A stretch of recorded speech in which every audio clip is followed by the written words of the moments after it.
Hi, my name is Doany. I'm the CEO of Turk Telekom. I'm Jordanian, Palestinian origin. I live in Turkey now. I originally studied engineering and I got into management very early on. I did run Turk Telekom between 2005, 2011, and then from then I did some venture capital into IT, internet and renewable energy. So my background is kind of like not pure telecom as well, but recently I've had exposure to smaller startups, which are a lot more challenging, shall I say.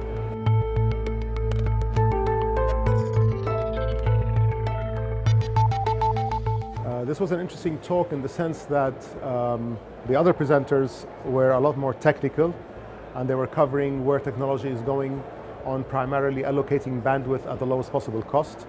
So I tried to really look at the commercial aspect of revenue generation. What's the most effective way for the operator, obviously having lowered the cost of providing the service, then how to monetize on that. And I believe that latency at the high end, bandwidth is key. So people have to pay for the bandwidth, and if they don't really need that much bandwidth, give them less, give them more capacity at a low price so you can maintain higher levels of usage. So that's really the gist of it.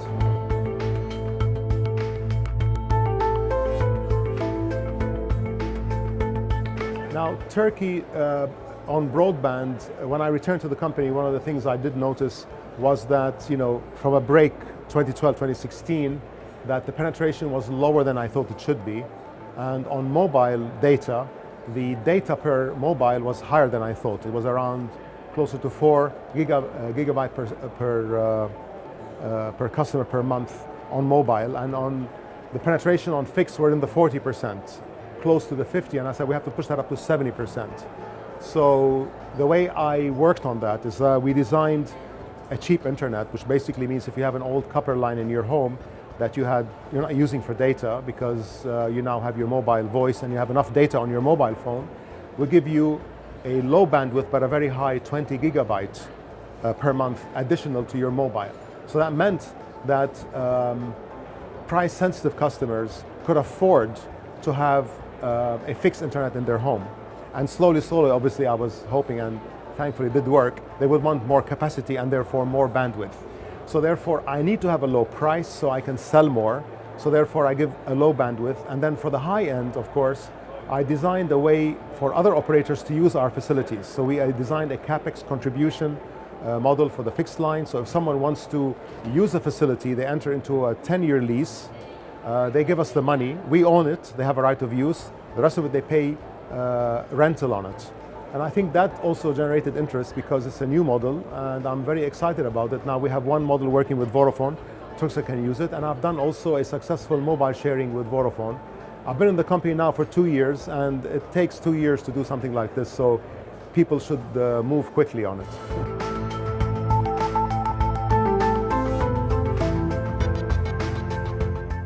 Well, I mean, obviously on the broadband penetration, increasing penetration is very key. So going forward in time, let's say the next 3 to 5 years, I think Turkey needs to go towards a 70% from the high 50% now that we are at.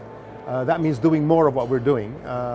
In relation to bandwidth sales, I see more fiber and more wireless data, which basically would be meaning intelligent 5G, because 5G would be very difficult to make it work in anything other than a spotty environment. So 5G will not be a mobile service, meaning universal coverage.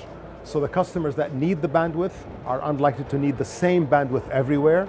So you have general bandwidth in a mobile sense. If you are in a hospital, you are in a factory, perhaps those can be signing at a 5-10 year contract, and then we can get much lower pricing. So I can support 5G operators as well as a fixed operator.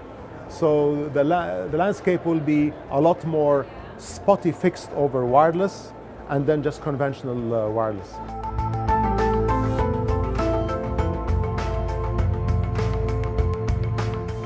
Well, the next 5 years, I think that the cost of 5G is going to be a key question for me, like the licensing cost, the coverage obligations.